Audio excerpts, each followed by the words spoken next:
அடிப்படை வசதிக்கு கழிவறை கண்டிப்பா முறைப்படி நீங்க அங்க போய் வாங்கிட்டு வந்து கட்டுங்கன்னா ஒரு மாசம் ஆகும்.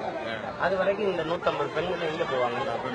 ஏற்கனவே நீங்க பாக்குறீங்க அவங்க கட்டியிருந்த இடங்கள்லாம் ஆக்கிரமிச்சு கதவுகிட்ட கொண்டாந்து வேலையை போட்டு அப்ப வாழ்றவங்களுக்கு தான் இது அதிகாரம், அவனுக்கு தான் நிக்கணும். அப்ப இந்த தாழ்ந்த குடிக்காரனுக்கு பக்கத்துல நிக்காத. அப்போ பெருசா கட்டிக்கிட்டு வாழ நாம வந்து மண்ணின் மக்கள் எல்லாம் தெருவா நாடோடி மாதிரி ஆகதி மாதிரி ஓடி விளையாட்டு கட்டி.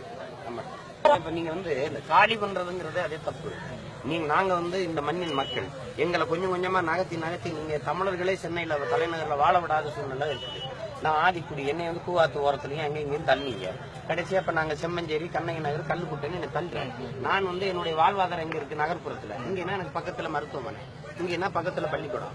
நாங்க 4 வீட்டுல வேலை செஞ்சு அல்லது பழம் வித்து காய்கறி வித்து தான் நாங்க இது பண்றோம். அப்ப இங்கன்னா ஒரு சந்தை இருக்குது, அங்கே ஒரு கடை இருக்குதுன்னு போய் வேலை செய்ய முடியும். நீங்க கல்லுக்குட்டையும் செம்மஞ்சேரியும் கண்ணகி நகர்லும் போட்டா இங்கேயே எனக்கு அடிப்படை வசதி இல்லை. அங்க என்ன இருக்கும்?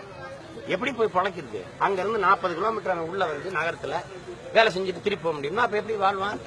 அப்ப எதை பத்தியும் கவலைப்படாம இந்த மண்ணின் பிள்ளைகளை நகர்த்தி உயரமா இருக்கிறதெல்லாம் என்னது இல்ல. அவன் மேல இருந்து குப்பை போடுறாலே அந்த விழுகுது இல்ல, அந்த இடம் தான் என்னதுன்னா நான் எப்படி வாழ்றது? எதுக்கு இவனை வெளியேற்றணும்? வீடு கட்டி கொடுனா இங்கே கட்டி கொடு, இங்க இருக்கட்டும். இங்கதானே அவன் பள்ளிக்கூடம் இருக்கு, இங்கதானே அவனுக்கு இது இருக்குது. அவன் கேட்கறான செத்தா அந்த இடத்துல செத்தா தூக்கிட்டு போ, பணம் தூக்கிட்டு போவான்னு.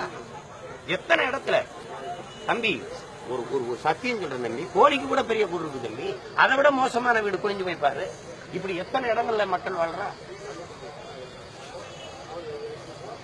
அது எல்லாம் ஆக்கிரமிச்சு வசதி படைச்சவனுக்கு வசதி செஞ்சு கொடுக்கறவனுக்கு, வாழ்ந்தவனுக்கு மாரடிக்கிறதுக்கே இருந்தா அப்ப அதிகாரம் எளிய மக்களுக்கு இல்லையா? கெஞ்சி கேட்டு பார்த்துட்டோம் சார். எல்லா கவுன்சிலர்ல இருந்து தலைவர்ல இருந்து எல்லாரையும் கேட்டு பார்த்துட்டோம். இது வரல யாரும் அந்த மாதிரி ஒரு முயற்சி எடுக்கல. ஏதோ